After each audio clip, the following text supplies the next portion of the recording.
Jina la Bwana libarikiwe. Bwana Yesu asifiwe. Jamani, Bwana Yesu asifiwe.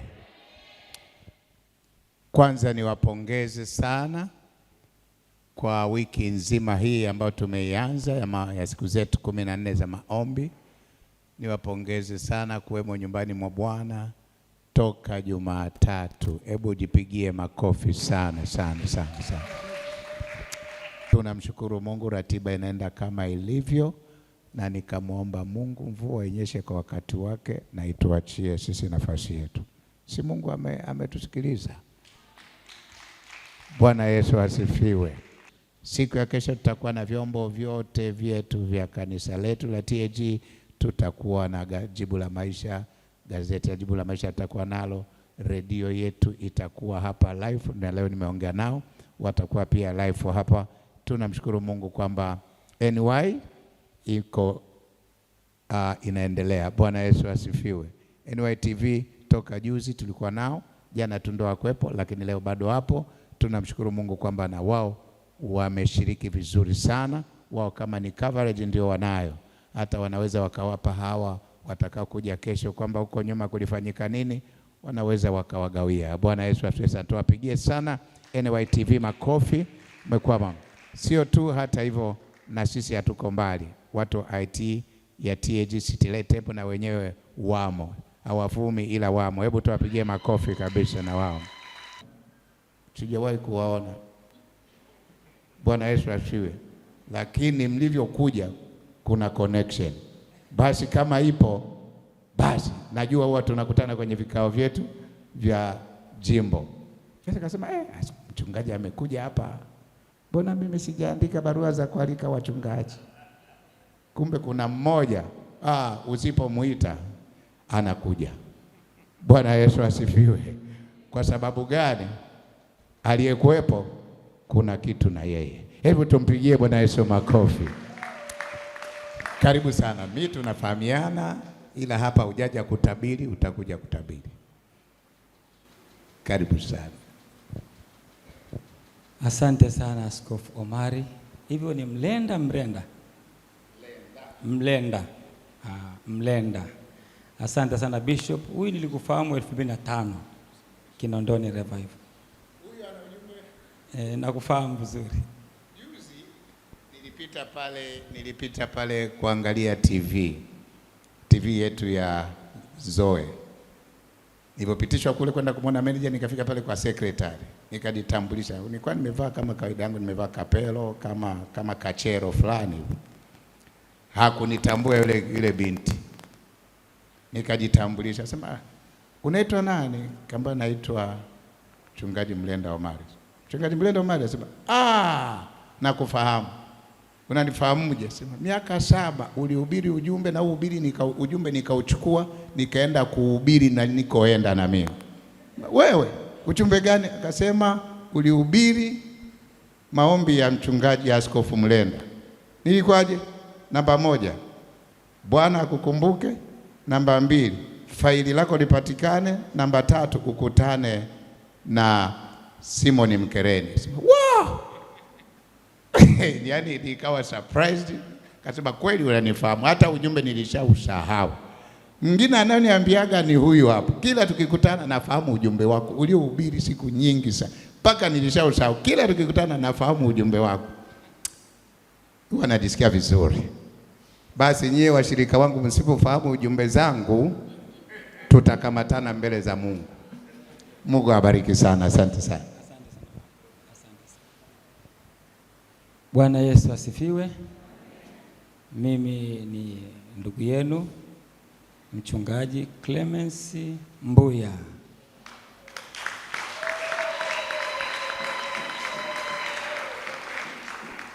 Ilibaki tu hatua moja niwe padri.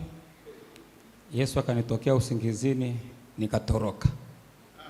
Haleluya. Na huyu hapa alitaka kuwa sister, nikatoroka naye.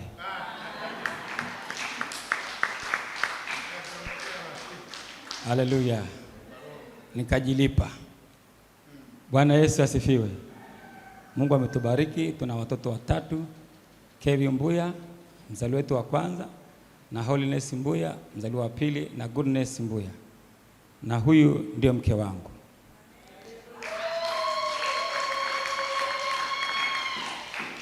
Labda na yeye asalimie kidogo, alafu niseme kwa nini tuko hapa. Bwana Yesu asifiwe kanisa. Amen. Kwa majina yangu naitwa Catherine Clemence Mbuya, ni mke wa mchungaji Mbuya. Tunamshukuru Mungu kwa neema yake. Ametupa kibali cha kufika mahali hapa jioni ya leo. Amina. Amina, asante mchungaji Mlenda. Tuko mahali hapa nasi tumekuja kushiriki semina.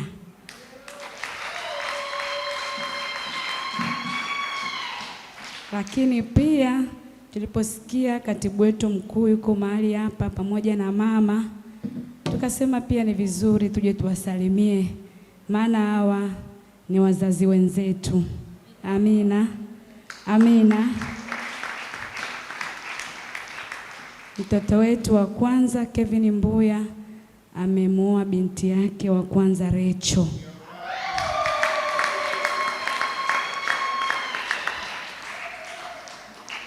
Kwa hiyo tunamshukuru Mungu kwa ajili yao. Sisi tulikuwa na binti mmoja ambaye anaitwa Holiness. Wametupatia binti wa pili ambaye anaitwa Rachel.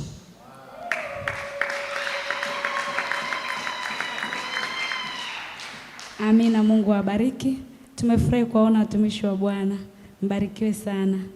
Amen. Asante askofu. Haleluya. Amen. Kwa sababu hiyo tuko hapa, maana mkuu yuko mahali hapa. Ongeza makofi kwa Yesu. Asante sana baba askofu, Mungu akubariki sana. Asante sana. Ongeza makofi kwa askofu. Asanteni sana, asanteni sana. Unakumbuka ile siku ambapo mkata tiketi wa ndege akakuuliza unakwenda wapi kwenye injili? Jina la Omari na injili wapi na wapi? Asante sana. Bwana Yesu asifiwe. Jina la Bwana libarikiwe. Jina la Omari huwa linanipa nafasi sana ya kuhubiri injili kwenye ndege, kwenye hoteli ninazolalaga. Yaani watu wakisema jina la Omari, hata matrafiki siku hizi ndio inanipaga tiketi, huwa sipewi tiketi na trafiki yoyote. Akinizuia tu, naambia wewe unazuia wote malaika au wote wanamshindikiza baba askofu wamesimama kukuangalia. Hivi kweli unajipenda? Unaitwa nani? Omari. Sasa Omari wapi na uaskofu? Kaambia ujui mimi ni Omari, mimi ni askofu, ndio najua Biblia kuliko wewe. Sijaona jina la Omari kwenye Biblia. Nikamwambia sasa fungua Biblia. Nilimwomba Mungu jina la Omari liwe kwenye Biblia na likawa. Bwana Yesu asifiwe. Ama sijawahi kukutana, akifungua akiliona anasema baba nenda. Bwana Yesu asifiwe. Tumpigie Bwana Yesu makofi na tusimame.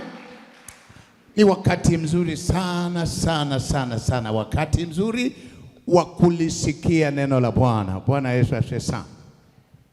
Mtu akiuliza tu Omari linapatikana wapi, mfunulie tu Mwanzo 36:11. Ambie mchungaji wetu ni Omari, na jina la Omari liko kwenye Biblia, na Biblia ndio ilianza kabla ya Qur'ani. Kwa hiyo wengine walikotikoti, na jina kama liko kwenye Biblia ruksa. Bwana Yesu asifiwe. Mwanzo 36:10 na ngapi? 11. Ambia mchungaji wetu analo hilo. Basi niombe tuinue mikono yetu kwa juu, tumkaribishe katibu wetu wa kanisa letu zuri la Tanzania Assemblies of God. Tumpigie Bwana Yesu makofi anapokuja kusema nasi kwa mara ya mwisho ndani ya wiki hii katika semina yake ambayo tumekuwa nayo kwa muda wa siku 4 sasa, na kesho atakuwa anamalizia kwa kishindo. Ongeza makofi kabla bado sijampa longa. Asante sana, Mungu akubariki. Ninakushukuru sana mchungaji kiongozi wa kanisa la City Light Temple. Mungu akubariki. Jamani, haleluya. Miaka 13 ya moto wa uamsho. Tunaweza kufanya kwa sauti zaidi. Miaka 13 ya moto wa uamsho. Tunamtaka Bwana na nguvu zake. pamoja na Bwana, kwa umoja na kwa pamoja tunatenda makuu. Amina, amina. Nikuombe uketi katika kiti chako cha muujiza katika jina la Yesu. Hebu sema pamoja nami ya kwamba sisi ni watu wa nguvu za Mungu. Kanisa hili ni kanisa la nguvu za Mungu. Amen. Andiko letu leo linatoka katika kitabu cha Matendo ya Mitume sura ya 4 mstari wa 13 na mstari wa 14. Mistari hii miwili, alafu tutatembea katika mistari mingine mbalimbali. Hili linakuwa andiko letu la ufunguzi. Tuombe. Baba yetu na Mungu wetu, ninakushukuru tena mchana huu wa leo katika jina la Yesu Kristo. Tumekuwa na semina ya neno la Mungu wiki hili. Nimeingia katika zamu ya pili kuanzia Jumatano na leo ni Jumamosi, na Jumapili tutakuwa na maadhimisho hapa ya kulitukuza jina lako kwa ajili ya wema wako kuelekea wiki la Pasaka. Sasa Bwana, tunajitiisha chini ya mkono wako, tukiuliza Roho wako Mtakatifu ili awe pamoja nasi hapa. Tunamwalika rasmi achukue nafasi ya mahubiri haya na mafundisho haya na mioyo ya watu wako na madhihirisho na utendaji wa namna ya kipekee wa Roho wako Mtakatifu kupitia jina linalopita majina yote, jina la nguvu la Yesu Kristo, Bwana na Mwokozi wetu. Mkutano wa Bwana tuseme amen. Tuseme amen. Asante sana. Nitangulie kukushukuru Mchungaji Mlenda kwa kuandaa semina hii, na sasa inaelekea ukingoni kabisa siku hii ya leo. Mungu amekuwa pamoja nasi katika wiki hili kwa namna ya kipekee, lakini pia kwa namna ya ukarimu mlionionyesha wewe na mama na uongozi wote wa kanisa hili. Najua nitakuwa na nafasi ya kusema zaidi kesho, lakini kwa kuwa sasa tunafikia ukingoni kabisa, haya maneno ni muhimu sana kwangu kuyasema siku hii ya leo. Jina la Mungu wetu libarikiwe sana. Ninapenda pia kumshukuru Mungu sana kwa ajili ya mke wangu ambaye amekuwa akiniombea na amesimama pamoja nami wiki hili lote katika huduma ya mahali hapa, na imekuwa baraka sana. Mtu wa Mungu, mama katibu wetu mkuu, jina la Bwana libarikiwe sana. Nimeguswa na uwepo wa mchungaji Mbuya pamoja na mama kushiriki pamoja nasi.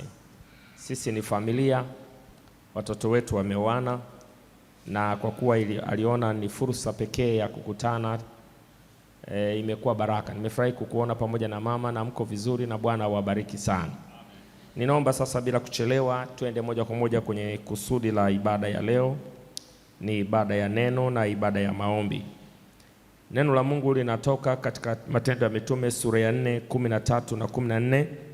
Ninaomba sasa Biblia yako iwe wazi, usiwe msikiaji tu, nataka na wewe uwe unafuatilia kwenye neno la Mungu, kwa sababu unaweza ukaona kile ambacho lamkini wakati mwingine wakati unasoma maandiko hukuwahi kuona.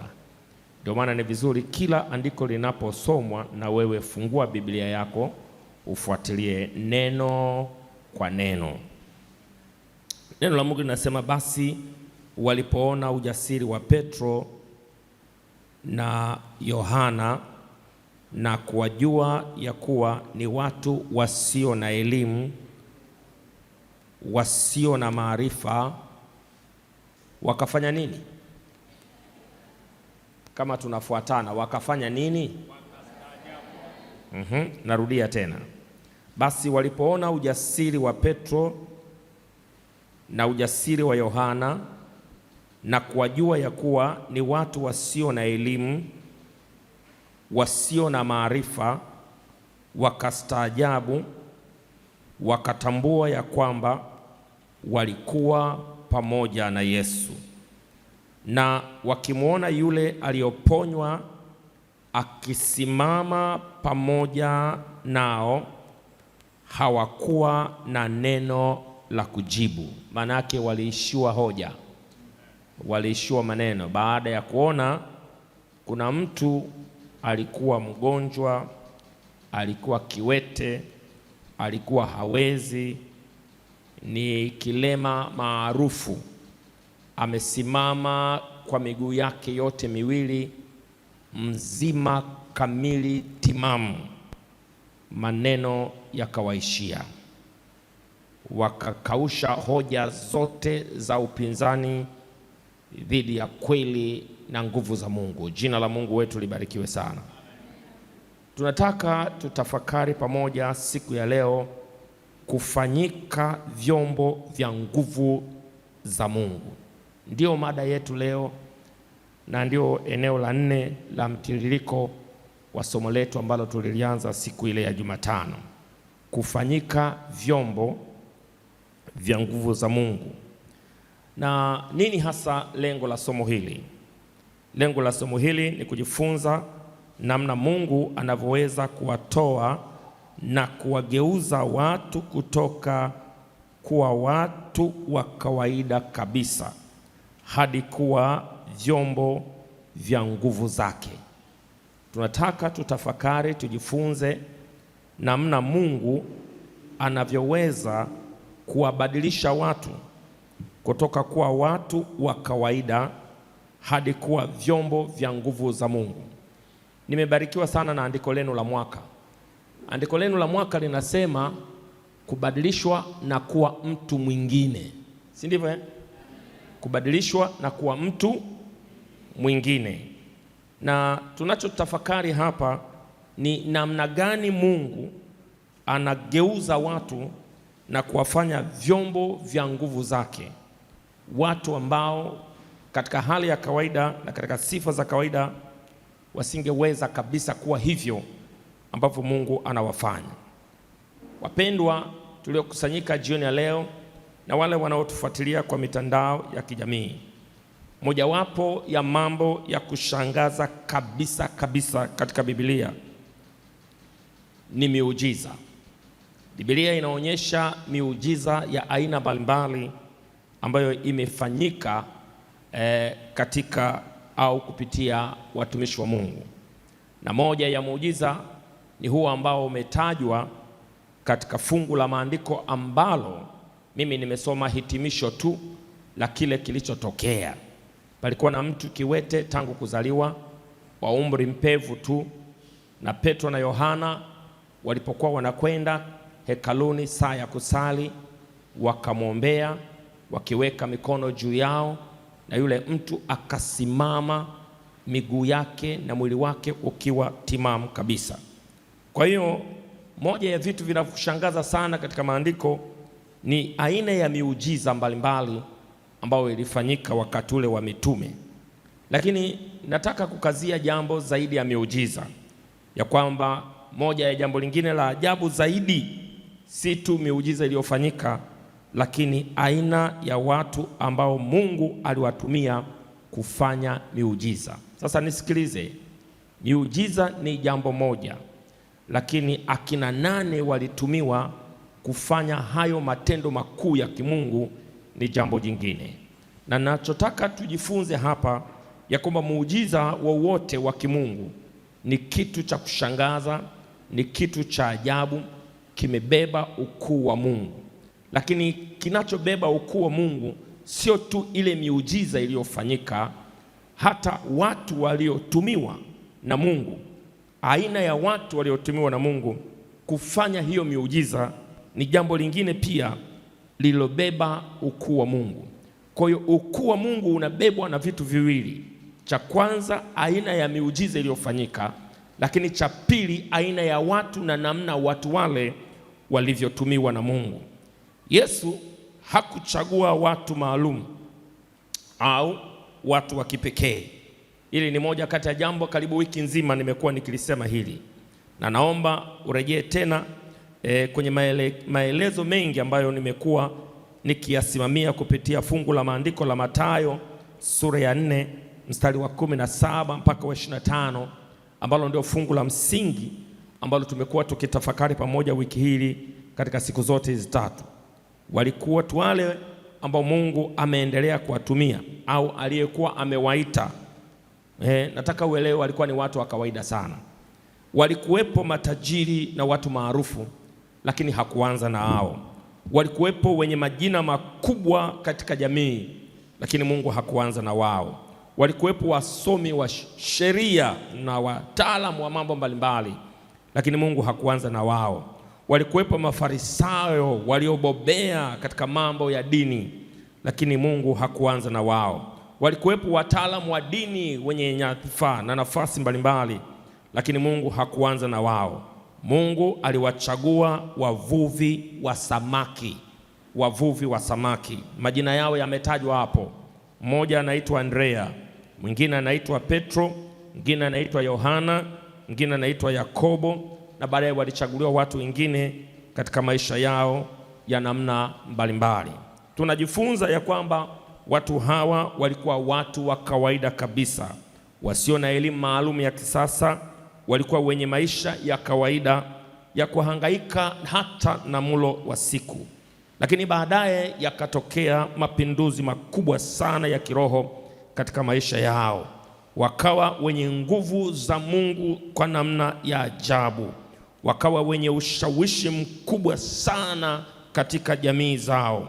Walifanikiwa kutikisa dunia ya wakati wao bila rasilimali na uwezo wa kisasa. Tunasoma mambo makubwa matatu katika maisha yao. Jambo la kwanza, waliupindua ulimwengu wa wakati wao. Waliupindua kabisa ulimwengu wa wakati wao. Tunasoma maneno hayo katika Matendo ya Mitume sura ya 17 na mstari wa 6. Watumishi wa Mungu, tunakaribiwa na ulimwengu mbishi, ulimwengu mkorofi, ulimwengu usioamini, ulimwengu uliojaa mashetani na mafundisho potofu. Tunaamini ya kwamba neema ile iliyokuwa juu yao inaweza kuwa juu yetu pia, na tukaupindua ulimwengu wa wakati wetu kama walivyoupindua ulimwengu wa wakati wao. Nisikia amina. Jambo la pili, waliujaza ulimwengu wao na mafundisho yao walioyapata kwa Yesu. Waliujaza ulimwengu wao.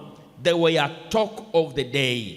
Kama kulikuwa na magazeti, walikuwa kwenye highlights za vyombo vya habari vya wakati wao, kwa sababu ya mambo makubwa ambayo Mungu alikuwa anafanya kupitia maisha yao.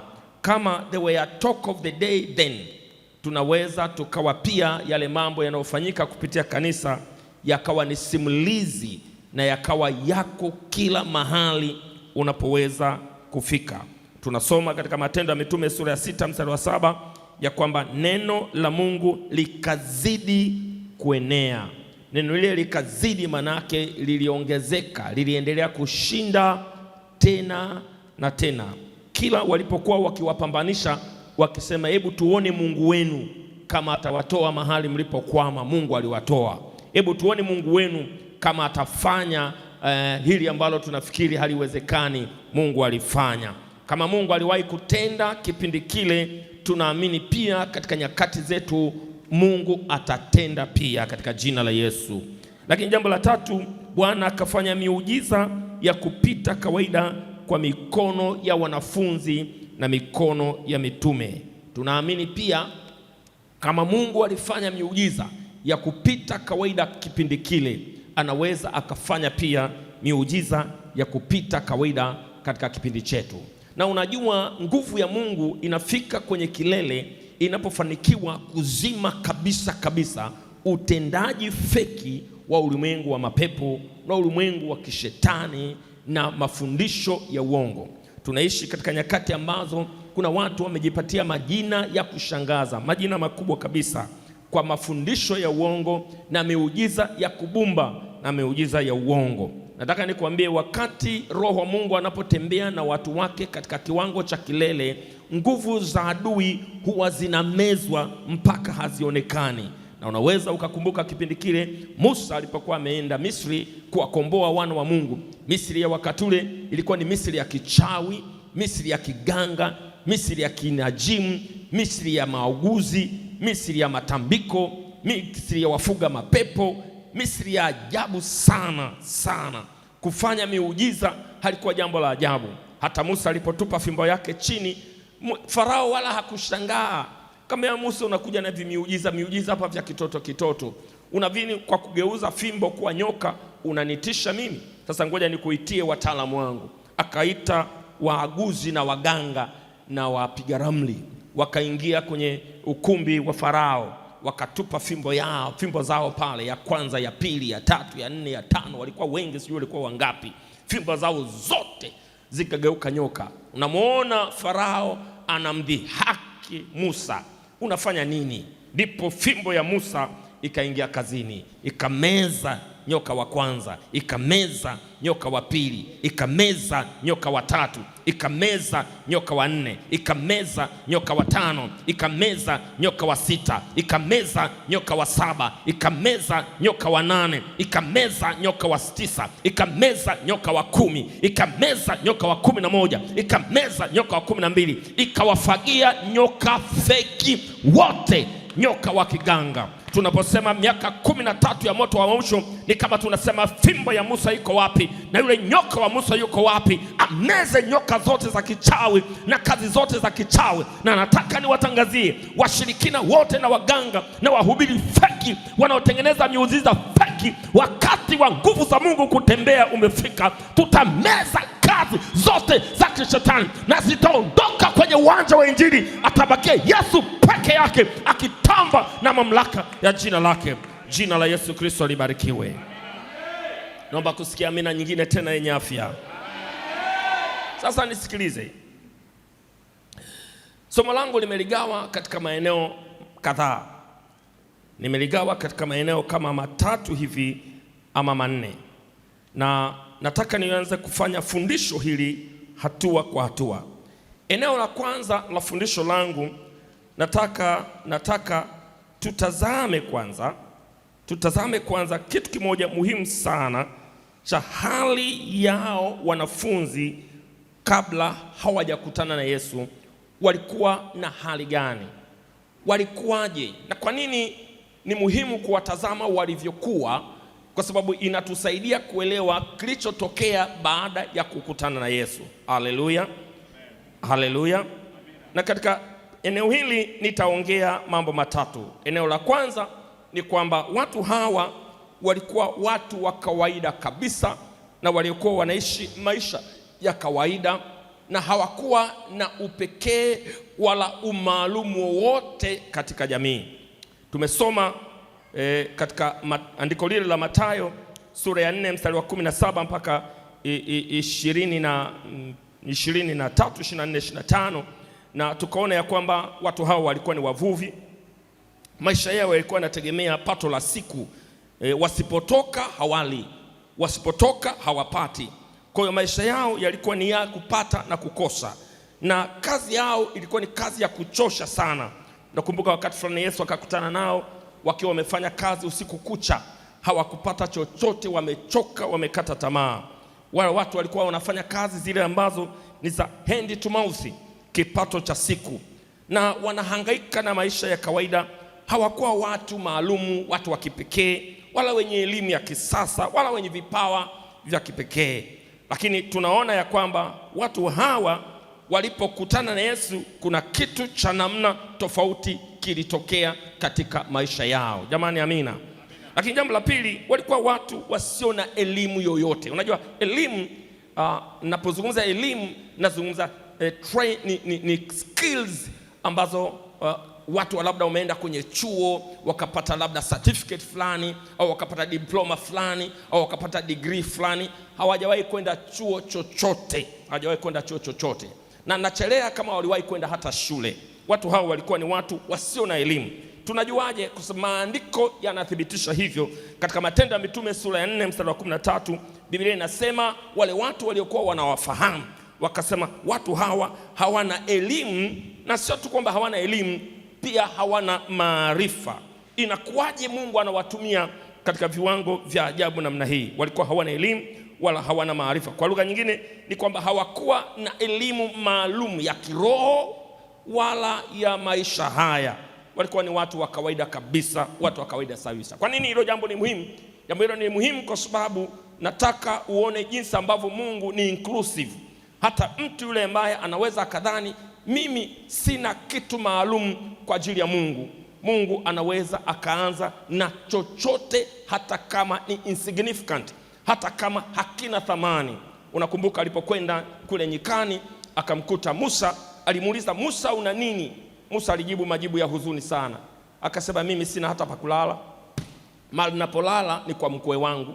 Sasa unajua huku na miaka 80 na unalala kwa mkweo, hiyo sio shughuli ndogo. Sina hata kipande cha ardhi, mimi mshahara wangu ni chakula nitakachokula jioni. Sina hata shuka ya kwangu, hii nguo niliyoivaa ndio shuka yangu.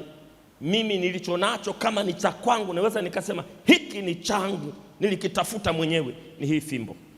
Hii fimbo ndio nilikata porini. Kwa hiyo kiatu nilicho nacho sio changu, shuka nilionayo sio yangu, mahali napokaa sio kwangu, chakula nachokula sio changu.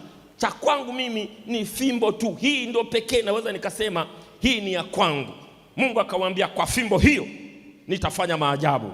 Unaposoma Biblia utaiona ile fimbo ikiitwa fimbo ya Musa wakati anapoanza huduma, lakini baadaye haikuitwa tena fimbo ya Musa, iliitwa fimbo ya Mungu. Ile iliyokuwa fimbo ya Musa ikafanyika kwa fimbo ya Mungu mkononi mwa Musa. Kwa fimbo hiyo mapigo 10 yalitokea. Kwa fimbo hiyo bahari ya Shamu ilitokea, ilipasuka. Kwa fimbo hiyo watu walikula vitu vilivyotoka mbinguni. Kwa fimbo hiyo miujiza ya kupita kawaida ilitokea kule jangwani. Nataka nikwambie, unaweza ukaona sina kitu chochote, na hata kile ulichonacho ukakiona hakifai kwa chochote mkononi mwa Mungu, na ukajiona duni machoni pako mwenyewe. Nataka nikutie moyo, Mungu anatumia watu wa kawaida kufanya mambo yasiyokuwa ya kawaida katika jina la Yesu. Jambo la tatu, walikuwa na tabia za kutokujiamini. Walikuwa na tabia za kutokujiamini. Walikuwa ni watu waoga. Walikuwa ni watu inferior, na nilikueleza somo hili la inferiority complex nafikiri jana ama juzi nililiongea kwa kina sana, watu wanapokuwa na low self esteem, na nikakueleza kwa sababu gani watu wanakuaga na namna hiyo. Na moja ya sababu ya kuwa inferior ni maisha magumu. Watu wenye maisha magumu na mapito magumu huwa wakati mwingine wanapata emotional damage kwenye maisha yao, na wakati mwingine wanajiona hawana thamani. Watu hawa walikuwa na maisha ya kupambana na ya kutabika sana. Kuna wakati walifanya kazi usiku kucha wakatoka kapa kabisa, hakuna kitu. Tunasoma katika maandiko, na ndio maana unaweza ukaona hata walipoamini walistruggle sana na hali ya inferiority complex. Watu hawa tunamuona Petro akimkana Yesu mara 3 katika Mathayo sura ya 26 mstari wa 69 mpaka 75. Mathayo 26 mstari ule wa 69 mpaka 75. Watu ambao hawana confidence, uwezo wa kusimamia yale wanayoyaamini, ulikuwa ni kazi ngumu sana. Yesu alifanya kazi ya ziada kuchakata maisha yao, na mpaka wakafika mahali wakawa vyombo vya kufaa mkononi wao. Jina la Mungu wetu libarikiwe sana. Inanitia moyo sana katika mapungufu mengi ambayo mtu anaweza kuwa nayo. Yesu yuko kazini kupitia Roho wake na kupitia neno lake. Hii ni karakana ya Roho Mtakatifu. Nataka nikwambie, Roho Mtakatifu yuko kazini, na ndio maana tumemwalika hapa. Yuko kazini kuendelea kuchakata maisha ya mtu mmoja mmoja na kuendelea kutengeneza maisha ya mtu mmoja mmoja, ili tuweze kufanyika vyombo vya kufaa sana katika mkono wa Mungu. Haleluya, haleluya. Sehemu ya pili ya somo hili, ama hatua ya pili ya somo hili, nataka nikuonyeshe ushahidi wa kibiblia, ushahidi wa kimaandiko na ushahidi wa kimatukio, namna watu wa kawaida walipokutana na Yesu na kubadilishwa maisha yao na kuchakatwa kupitia nguvu za Roho Mtakatifu, namna na vile walivyofanya kwa ajabu sana. Nini kilitokea mpaka wakawa hivyo? Kuna mambo kadhaa nataka niyatambulishe hapa kama 3 hivi. Jambo la kwanza ni kukutana na Yesu. Eneo la kwanza la muujiza wa maisha yako ni kukutana na Yesu. Nataka niongee na kila mtu anayenitazama, aliyoko mbali, aliyoko karibu, hata wewe ambaye unatamani kunywa dawa ujidhuru maisha yako, labda umekata tamaa, hata unatamani kufa. Nataka nikwambie, hatua ya kwanza ya badiliko la moyo uliokata tamaa ni kukutana na Yesu na kuokoka. Ndio hatua ya kwanza ya muujiza wa mwanzo wa safari ya mabadiliko ya maisha ya kiroho ya mtu yoyote katika maisha yao. Jina la Mungu wetu libarikiwe sana. Jina la Mungu wetu libarikiwe sana. Hatua ya kwanza ni kukutana na Yesu. Wanafunzi hawa walikutana na Yesu na Yesu akabadilisha maisha yao. Tunasoma katika Mathayo sura ya 19, sura ya 4 mstari wa 19, anawaambia nifuateni, manake waache vitu vingine vyote, nami nitawafanya wavuvi wa watu. Biblia inasema mara wakaachana na maisha yao, wakaambatana na Yesu, na maisha yao yakaingia kwenye mchakato wa mabadiliko makubwa kabisa katika maisha yao. Nataka nikwambie, hatua ya kwanza ni kuokoka. Wako watu wanasali, wako watu wamekaa kwenye familia za watu waliokoka, wako watu wanakujaga kwenye conference namna hii alafu wanaondoka kama walivyokuja. Ukifika mahali pa kufanya maamuzi ya maisha yao, wanasita siku zote, wanaogopa siku zote, na siku zote wanadhani ya kwamba siku ya kuokoka ni kesho. Ninakumbuka kisa cha kijana mmoja ambaye alikuwa ameenda kwenye mkutano wa Injili, alafu akawa amechukua karatasi wakati watu walipokuwa wanaitwa wangapi wanataka kuokoka. Watu wote wengine mbalimbali wamenyosha mikono yao, wanampa Yesu maisha yao, wanatubu dhambi zao, majina yao yanaandikwa kwenye kitabu cha uzima. Lakini yeye bado akawa na sita, kwa nini niokoke? Kwa nini niokoke? Akachungua daftari lake, akachana karatasi, alafu akaandika nitaokoka kesho.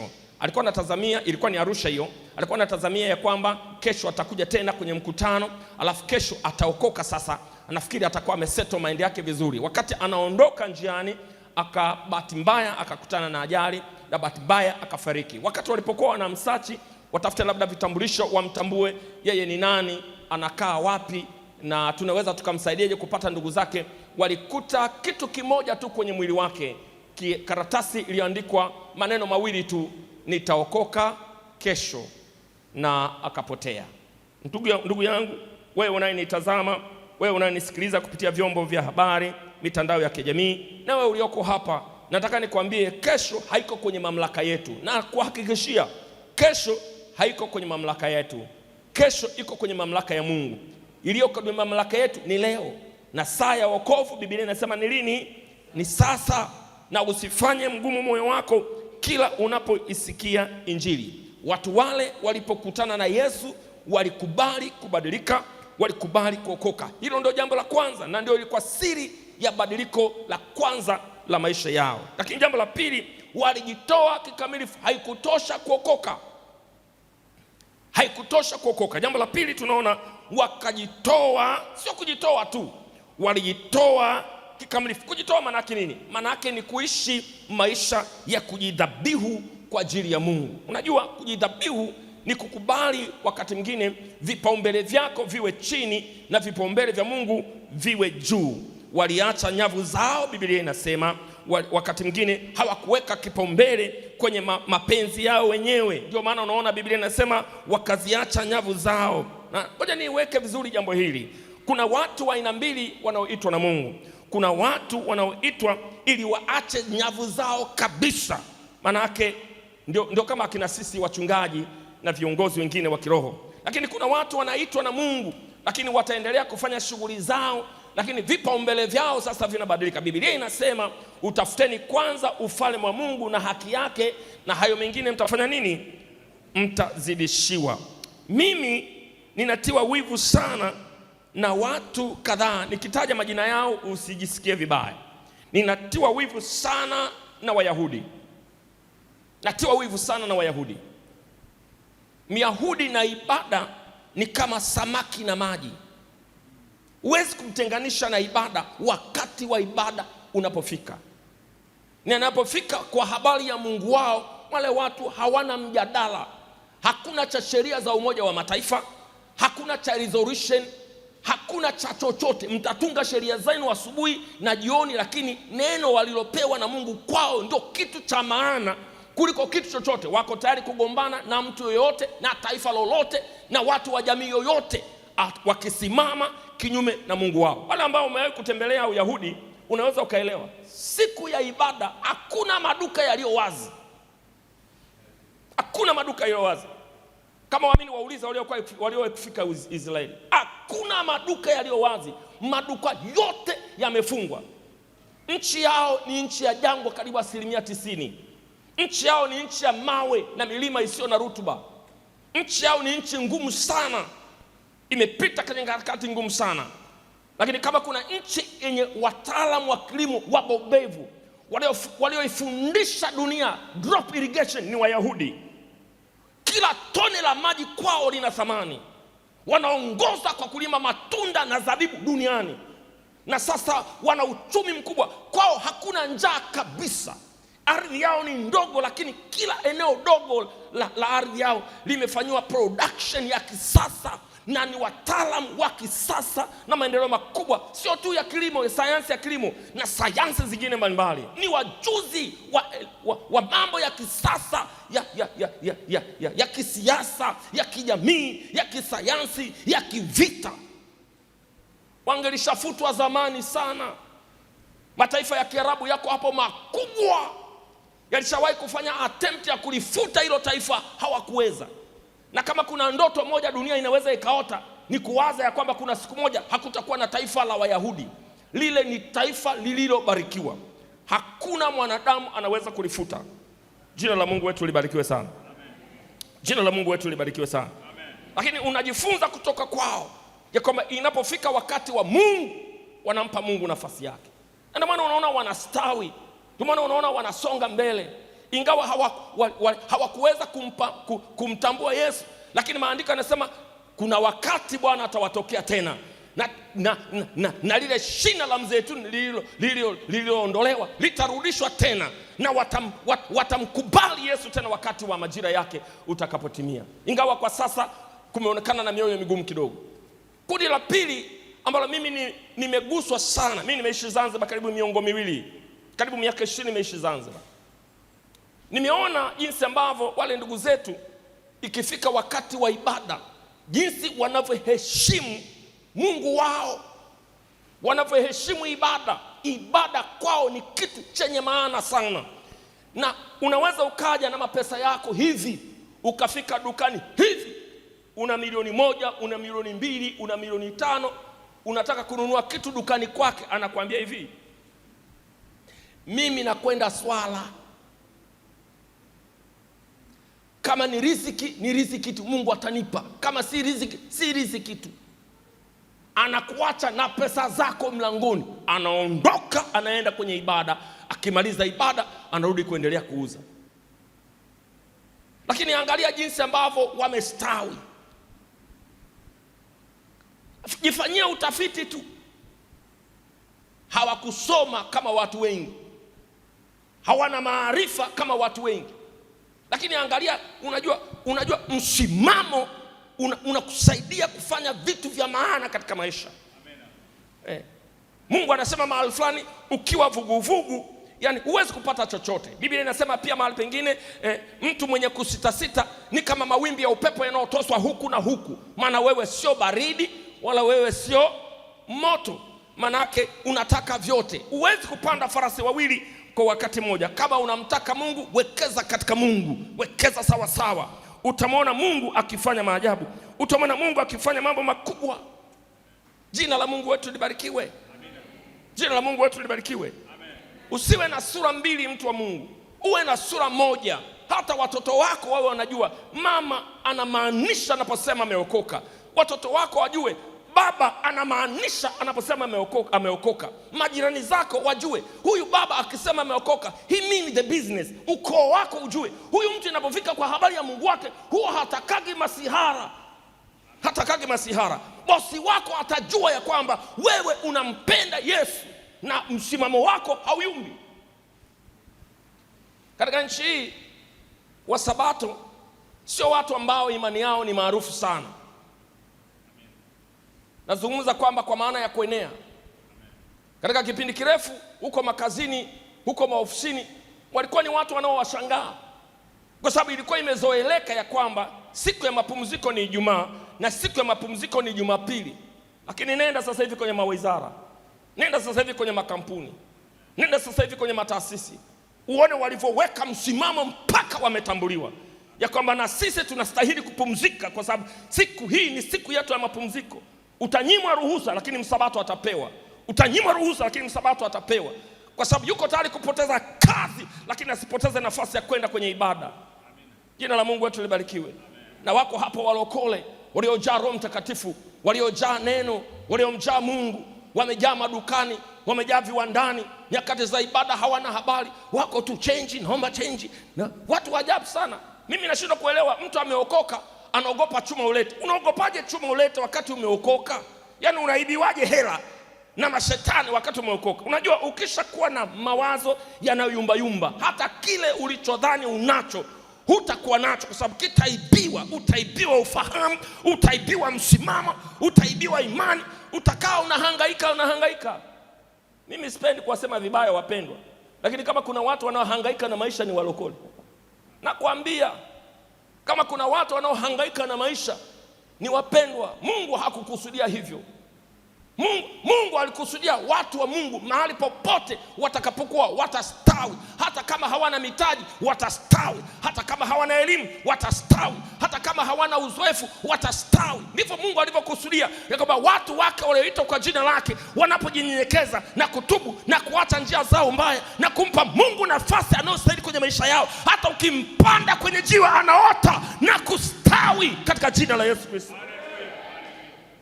Lakini tulipoondoa imani zetu kwa Mungu na kuweka imani zetu kwenye mahangaiko yetu wenyewe na makimbizano ya maisha, neno la Mungu linasema angalieni wana wa Mungu na mahangaiko ya maisha haya, siku ile ikaja ikawafikia hamna habari.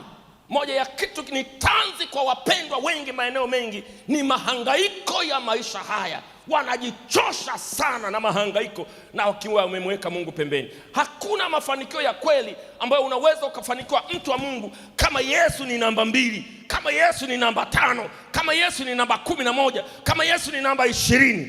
Hiyo haiwezekani. Mpe Yesu namba 1, uone Mungu atakavyofanya katika maisha yako. Jina la Mungu wetu libarikiwe sana. Jina la Mungu wetu libarikiwe sana. Ninaona wivu sana kwa ajili ya watu wa Mungu. Natamani kuona ustawi wao. Natamani kuona Mungu anavyofanya makubwa katika maisha yao. Kwa hiyo tunaona jambo la kwanza, walikutana na Yesu na kuokoka.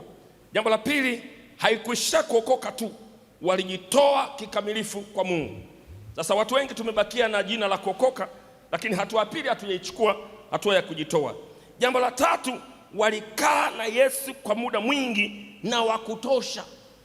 Walikaa na Yesu kwa muda mwingi na wa kutosha.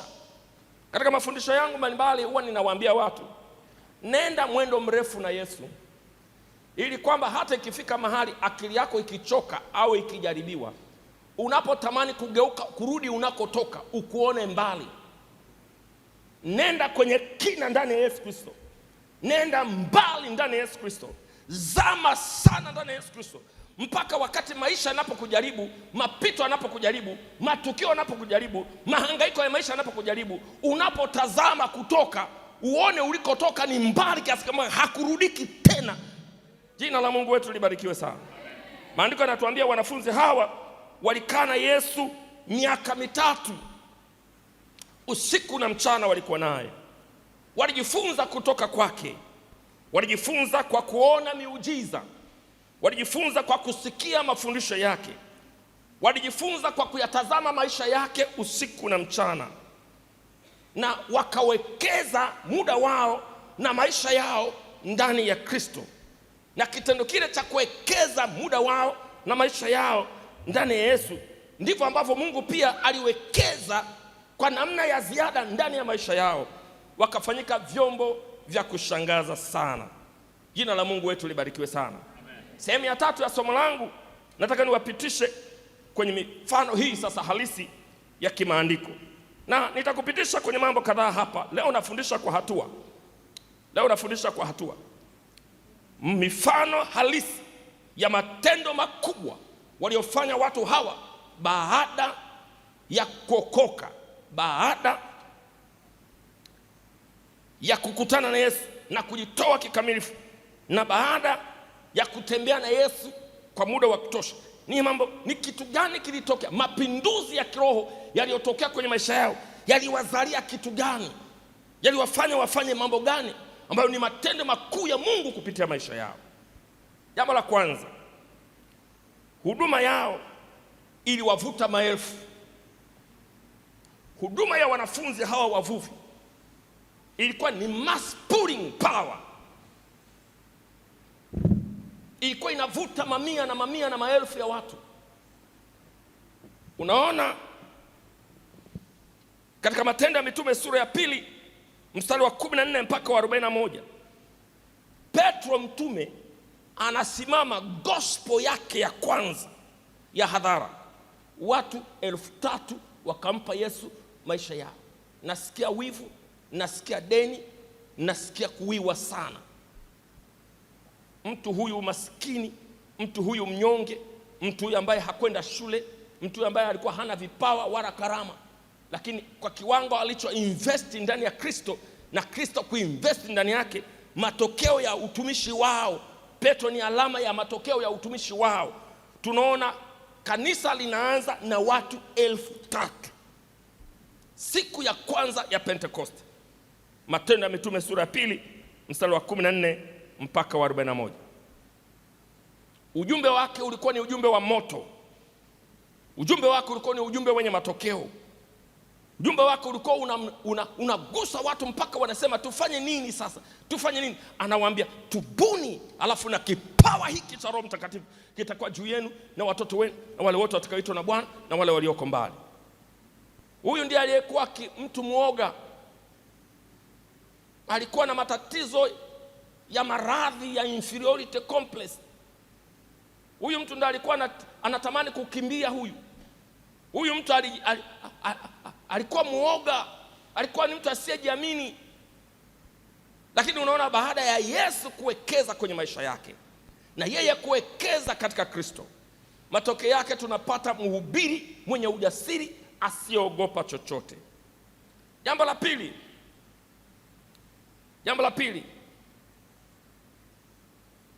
pili, miujiza ya kimkakati, strategic miracles. Kwa hiyo tunaona ya kwamba Roho Mtakatifu sio tu anabadilisha waoga na wasiojiamini na wenye majeraha ya kihisia katika maisha yao na kuwafanya majasiri na mashujaa wa imani na Injili, lakini pia anatoa fursa ya miujiza ya kimkakati. Ninapofundisha pointi hii ya pili ya miujiza ya kimkakati, ninaomba unisikilize vizuri. Strategic miracles. Ningekuwa na muda, ningekaa na nyinyi tu kwenye kuwaonyesha namna ya kupinpoint miujiza ya kimkakati. Lakini itoshe kutoa mfano huu mmoja katika Biblia. Wakiwete wa miaka mingi aliyeponywa mahali sahihi na muda sahihi. Kiwete wa muda mrefu ambaye aliponywa at a strategic position and at a strategic time. Tunasoma hayo katika Matendo ya Mitume sura ya 3 mstari wa 1 mpaka wa 8. Huyu alikuwa ni kiwete yule wa miaka karibu 38. Anakaa nje ya nyumba ya Mungu. Alikuwa anaanuliwa na kuletwa.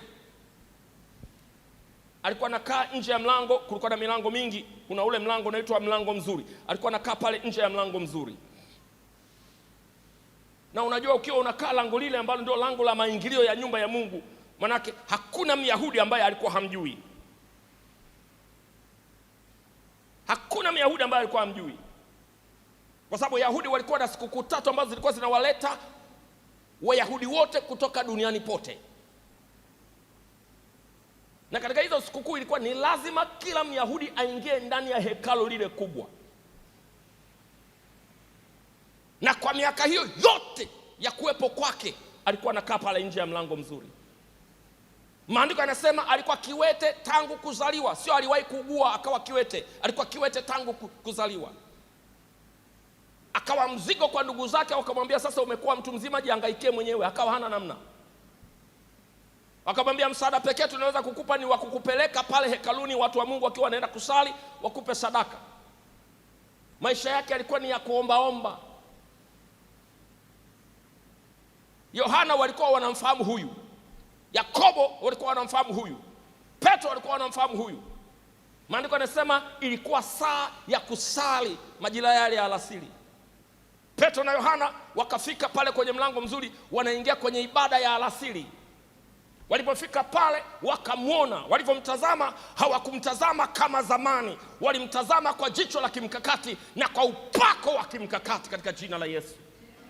Kuna watu unawapita huko njiani, kuna watu unawafahamu, kuna watu unawaona, lakini hukuwahi kupata hii neema ambayo naihubiri jioni hii ya leo. Mungu aachilie mafuta ya kimkakati kwa ajili ya kusudi la kimkakati. Hatuwezi kuwa kwenye mpango mkakati alafu hatuna upako wa kimkakati, alafu hatuna matukio ya kimkakati. Bwana aachilie upako wa kimkakati na matukio ya kimkakati. Mungu akutumia katika matukio ya kimkakati katika jina la Yesu. Miujiza ya kimkakati katokee katikati yetu.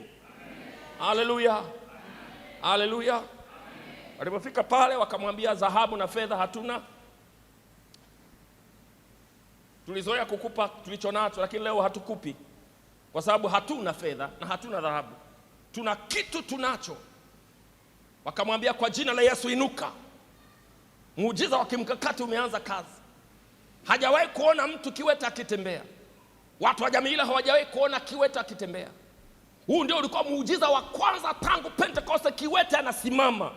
Ulikuwa ni muujiza wa record. Hakuna mtu mwingine amewahi kufanya muujiza wa namna hiyo. Nataka Mungu akupe neema ya miujiza ya record. Muujiza ambayo Mungu atafanya kupitia maisha yako na hakuna mwingine amefanya katika jina la Yesu Kristo. Ni strategic miracles. Hallelujah. Hallelujah. Yule kijana, yule baba alikuwa hawezi kuelewa, kwa sababu hajawahi kuona mtu kiwete anatembea. Hajawahi kusikia kiwete anatembea. Anawezaje yeye kutembea? Wakaitia nguvu imani yake. Petro akasimama kulia, Yakobo na Yohana akasimama kushoto. Wakamkamata, wakamnyanyua kutoka chini, wakamsimamisha. Waliposimama, Biblia inasema viwiko vyake vikatiwa nguvu. Akaanza kurukaruka. Akaingia hekaluni, kukatokea taharuki.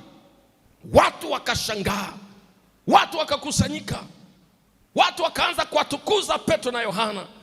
Ndipo Petro na Yohana akasema, msidhani ni kwa nguvu zetu na kwa majina yetu mtu huyu amesimama. Wakaanza kumfunua Yesu na uweza wake.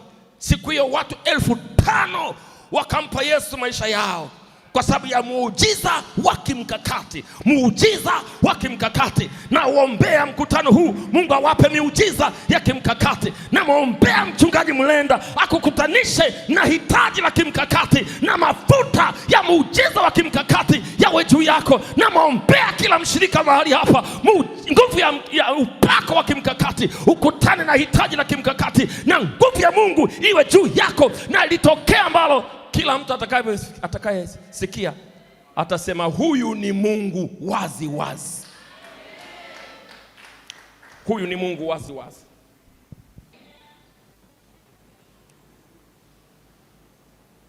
Asiudharau mtu ujana wako. Asiudharau mtu umama wako. Asikudharau mtu leo kwa sababu una mshahara dhaifu. Asikudharau mtu leo kwa sababu una afya dhaifu. Asikudharau mtu leo kwa sababu unakaa eneo la ajabu ajabu. Hautaishia hivyo. Ukichange mindset, utachange matokeo, utachange maamuzi, na ukichange maamuzi, utachange matokeo. If you don't change the way you think, you cannot change the way you act. And if you don't change the way you act, you cannot change the results. Ni lazima ufike mahali akili yako iumbwe tena, iwe renewed. Maandiko yanasema mgeuzwe kwa kufanya upya nia zenu. Neno la Mungu liko hapa kukufanya ugeuke, ugeuzwe. Nakumbuka miaka ile tunatoka shule,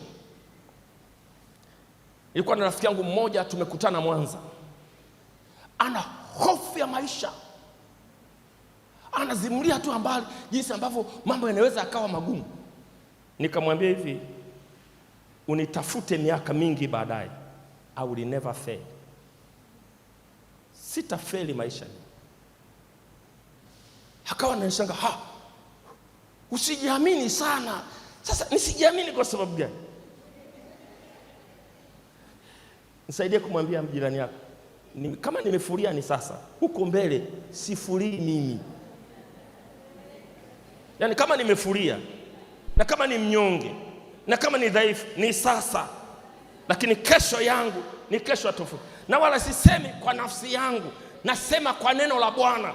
Mungu akiingia kwenye maisha ya watu, anaanza safari ya kumkarabati, anaanza safari ya kumtengeneza, anaanza safari ya kumtengeneza, na anaweza akamtengeneza kutoka katika hakuna na akawa mtu wa namna ya kipekee.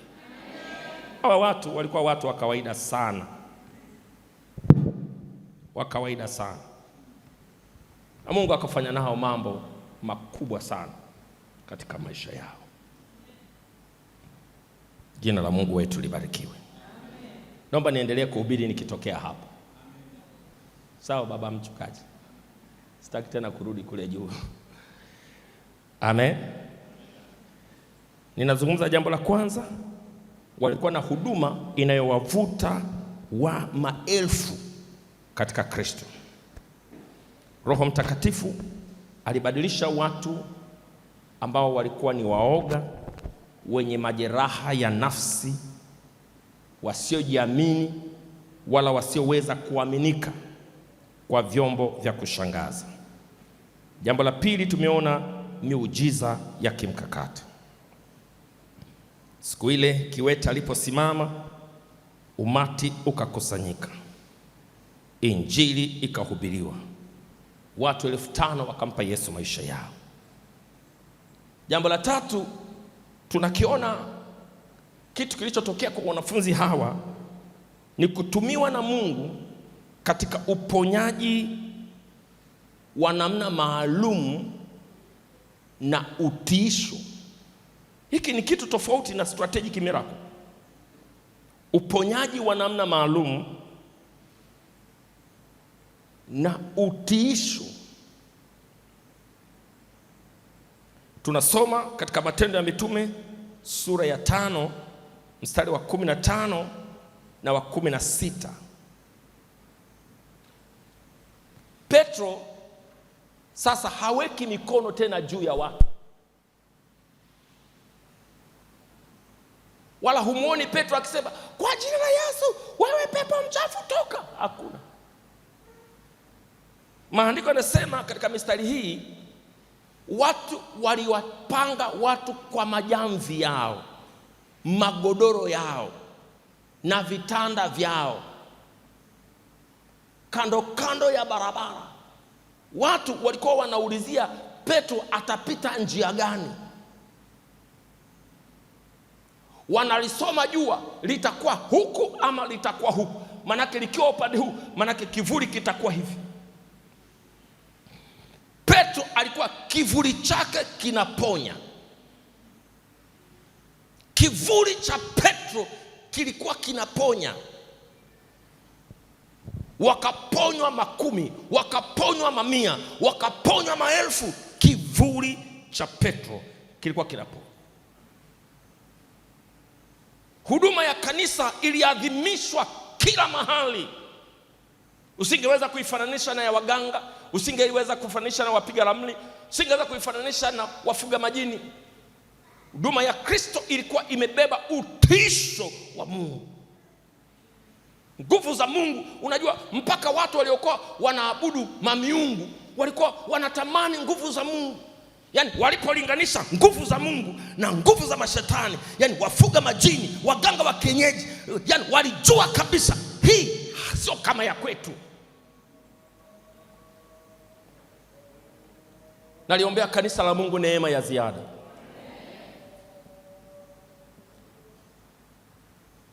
Wapiga ramli na wafuga majini hawakuambiwa funga vilinge vyenu, walifunga wenyewe kwa mikono yao.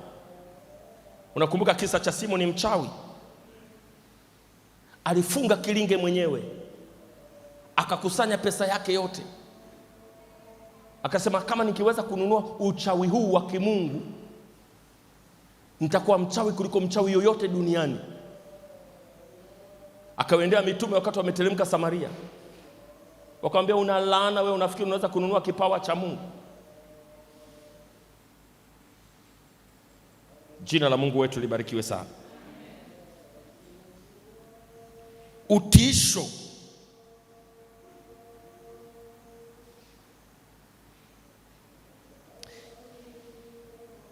Ninakumbuka siku moja Mhubiri mmoja anaitwa D.L. Moody, mmoja ya watu naowapenda sana, magwiji ya injili ya miaka hiyo ya wazee wetu wa imani. Akaingia kwenye chombo cha usafiri. Alipofika kwenye chombo cha usafiri, alipoingia ndani, watu wakaanza kutoka machozi. Halafu mtu mmoja akaanza kulalamika, anasema, mbona hali ya hewa imechange? Kwani kuna nini? Mtu mmoja wa Mungu alikuwa anamfahamu D.L. Moody. Akawaambia hivi, kwani hujamuona mtu wa Mungu yuko ndani ya behewa? Yuko wapi? Wakamuonyesha. Alikuwa ameketi kwenye kona kule karibu na mlangoni. Yaani akiingia mahali atmosphere ina change. Jamani, Bwana Yesu asifiwe.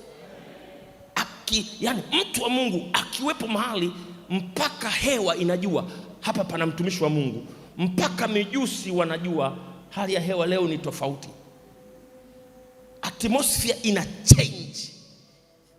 Ina change. Mimi namkumbuka rafiki yangu mmoja, nilikuwa nasoma naye CBE zamani. Alikuwa ananiulizaga, nyinyi kwani waga mnalia nini? Tunaonaga tu michozi mwa. Hasa mnacholiaga mnaliaga nini? Wakati nilikuwa nasali hapo Upanga kwa mzee Mwanisongole wakati wa uhai wake. Wakati nikiwa mwanafunzi wa chuo cha CBE. Nikamwambia twende kanisani kwetu utajua mnaliaga nini. Tukaenda siku hiyo. Nakumbuka yule binti alikuwa anaitwa Grace. Alikuwa anaongoza praise. Wingu lilishuka hatari. Unasikia jumbe za kinabii kule, unasikia jumbe za kinabii kule. Mzee yuko kule jukwani. Nguvu ya Mungu inatembea. Mimi nikashindwa kustahimili ile nguvu. Nikaamua kuketi. Na nena kwa lugha, nimejaa roho, niko pomoni. Yeye anashangaa tu. Akaamua kukaa. Na kilichomfanya akae, alianza kuona machozi yanamtoka mwa. Hajaokoka lakini analia machozi na hajui analia nini. Akaamua kukaa. Alipomaliza kukaa, akaanza kunia marua. Nikaona na disturb. Unajua ukiwa kwenye uwepo utamani mtu akushike. Si unaelewa akuguse. Akanitikisa. Mimi nimezama, yani hata sitaki kumsikiliza. Maana nimefumba macho. Sijui ni nani anayenigusa. Kuja kufungua macho, nikamkuta kumbe ni Liza. Kama Liza nini? Sasa mbona mimi nalia? Yaani ulie wewe alafu uniulize mimi. Akampa Yesu maisha yake.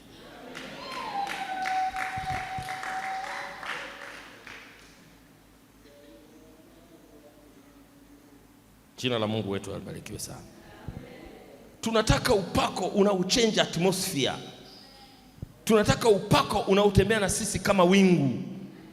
Tunataka mafuta yanayobadilisha maisha ya watu. Tunataka roho anayekomesha wabishi. Haleluya. Jambo la 4. Moja ya kitu kingine ambacho mitume hao walifanya ni kurejesha uhai wa watu waliokuwa wamekufa. Kurejesha uhai wa watu waliokuwa wamekufa. Unajua kule miujiza unaweza ukaigiza. Lakini kama kuna muujiza mgumu kuigiza ni wa mtu kafa alafu arudiwe na uhai wake. Maana mwenye mamlaka ya uhai ni nani? Ni Mungu. Akawa declared dead. Alafu ukasema kwa jina la Yesu uhai ukurudie. Hiyo shughuli yake sio ya kitoto. Lakini tunaona hapa tukio la Tabita katika Matendo ya Mitume sura ya 9 mstari wa 36 mpaka 42. Aliombewa na akarejewa na uhai. Mungu akamponya. Na moja ya alama ya matukio ya uamsho ni pamoja na kuanza kuona maiti zinafufuka. Na nataka nikwambie sasa tuna shuhuda nyingi tu za watu ambao kwa sababu moja ama nyingine walianguka wakafa na Yesu akawaponya katika kipindi chetu hiki. Hili jambo lilikuwa ni moja kati ya mambo makubwa kabisa katika nyakati za mitume. Ni maombi yetu ya kwamba Mungu wa nguvu za miujiza ya ufufuo atembee pia katika zama zetu katika jina la Yesu. Jambo la 5, ujasiri mbele ya viongozi wasioipenda injili na kanisa la Mungu. Ujasiri mbele ya viongozi wasioipenda injili na wasiolipenda kanisa la Mungu. Usingewatazamia kina Petro na Yohana na kina Andrea na kina Yakobo na wengine wangekuwa na uwezo wa kusimama mbele ya mamlaka katili. Usingewatazamia. Tunasoma katika Matendo ya Mitume sura 4 mstari wa 8 mpaka wa 13. Wameitwa, wametishwa, wameambiwa hatutaki kusikia tena kwa habari ya jina hili, na ole wenu tukiwakuta mnahubiri kwa habari ya jina hili. Watu hao wanaoambia ole wenu ni baraza la watu 70, lile baraza katili la Sanhedrin. Nasikia Petro na Yohana wanasimama katikati yao, wanaambia mtaamua nyinyi kwamba tumtii Mungu ama tumtii mwanadamu, kwa sababu hakuna jina jingine walilopewa wanadamu litupasalo kuokolewa kwalo isipokuwa ni jina la Yesu. Wakati wa uamsho dunia haitatupenda. Wakati wa uamsho tutaingia kwenye matata, kwa sababu sasa tunamwambia shetani kwa jina lake na kazi zake, na tunajitenga na any compromise. Shetani anaweza kutumia mume, shetani anaweza kutumia watoto, shetani anaweza kutumia ajira, shetani anaweza kutumia mamlaka yoyote. Mahali pa mamlaka popote panaweza kutumika kinyume na injili na kinyume na kanisa na kinyume na msimamo wako. Naomba usiumbe. Nasema naomba usiumbe. Nasema naomba usiumbe. Nasema naomba usiumbe. Nasema naomba usiumbe. Nasema naomba usiumbe.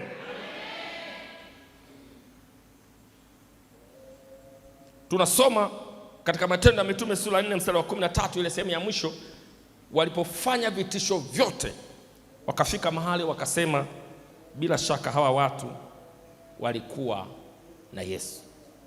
Yaani kwa msimamo huu, huyo ni Yesu live. Ukishafika mahali ukatishiwa imani yako, ukafika ukaogopa, manake unazuia mahali pale ambapo Yesu angeanzia kufanya kazi yake kwenye mioyo na maisha na eneo hilo. Ukishasema basi bwana nisije nikapoteza kazi, umemnyima Yesu nafasi ya kufanya kitu kwenye maisha yake, kwenye ile ofisi. Ukishasema basi bwana usije ukoo huu ukanitenga, umemnyima Yesu kufanya kazi kwenye huo ukoo. Kwa hiyo kila mahali ambapo akili yako inafika mwisho, maana hapo Yesu ana jambo kubwa sana la kufanya. Watu hawa unaona wanatumiwa na Mungu kwa viwango vya kupita kawaida, kwa sababu pale akili zao zilipofika mwisho bado waliendelea kumwamini Mungu ya kwamba kuna namna Mungu atatokea tu.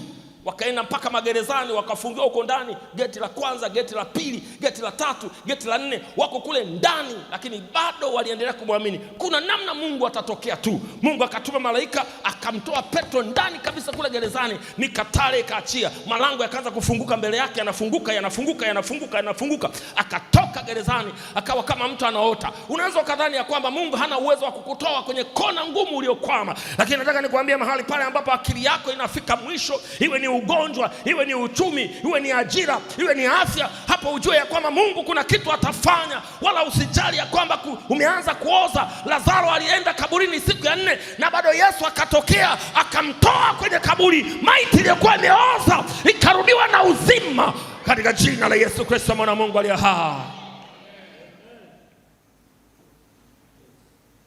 Jambo la 6 ni injili kuvuka mipaka. Jambo la 6 ni injili kuvuka mipaka. Tunasoma katika Matendo ya Mitume sura ya 10. Ilikuwa ni ngumu sana Petro kuelewa ya kwamba anayo neema ya kuvuka mipaka. Alijua injili yake itaishia kwa Wayahudi.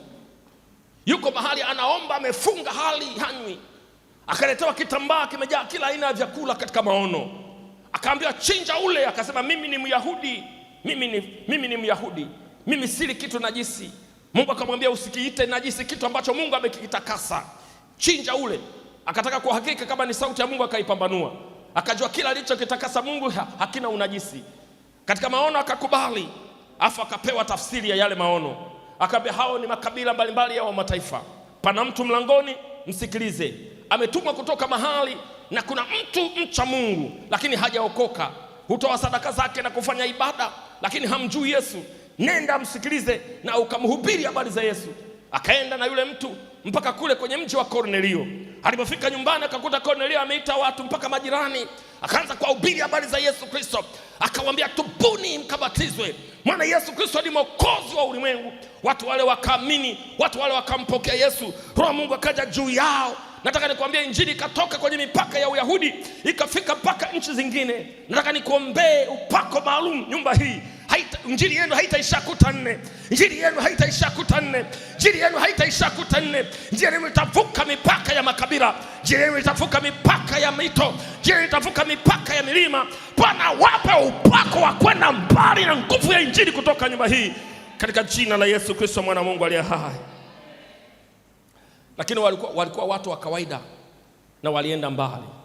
Na kuombea neema Mungu uende mbali. Na kuombea neema ya Mungu usiishie jirani. Na kuombea neema ya Mungu ufike mbali. Na yaombea maisha yako neema ya Mungu yaende mbali. Jamani, Bwana Yesu asifiwe.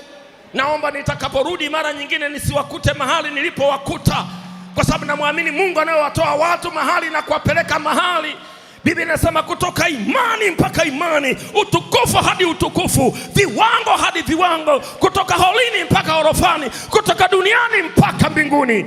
Haleluya. Jina la Mungu wetu libarikiwe sana. Ungeniuliza siri ya watu hawa ni nini, ningekwambia walikuwa wanatembea na Yesu.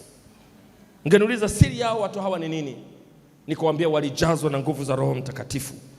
Ungeniuliza siri ya watu hawa ni nini, ningekwambia walikuwa na maisha ya kujitoa bila kujisaza wala kujihurumia. Nataka nikwambie mtumishi wa Mungu, hakikisha maisha yako ni maisha ya kujitoa. Usiogope gharama. Ishi maisha yaliyojazwa na nguvu za Roho Mtakatifu wakati wote. Usione hasara. Jitolee katika kazi ya Mungu kwa moyo wako wote. Nimalizie kwa nukuu moja ya huyu mtu wa Mungu anaitwa D.L. Moody. Anasema the world has yet to see what God can do with a man fully surrendered to him. Anataka kusema ni nini? Anataka kusema Mungu ameinua majabali ya injili. Mungu ameinua watu waliopakwa mafuta. Mungu ameinua watu waliotengeneza majina katika historia ya injili. Lakini dunia bado haijapata nafasi ya kuona sawa sawa namna vile Mungu anavyoweza kumtumia mtu aliyejitoa kikamilifu sawa sawa kwa Mungu. Mungu akutumie wewe. Mungu akutumie wewe katika jina la Yesu.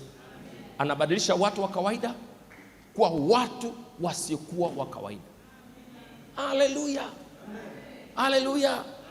Nasema mahali hapa hapatakuwa pa kawaida. Hebu sema pamoja na mimi, mahali hapa hapatakuwa pa kawaida.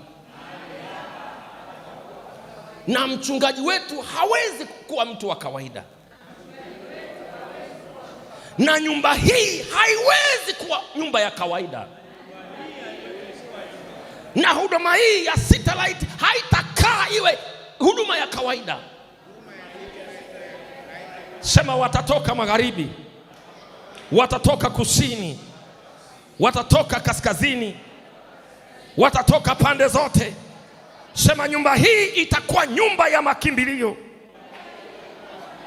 Alafu jiambie wewe mwenyewe, mimi ni chombo cha Mungu kisicho cha kawaida.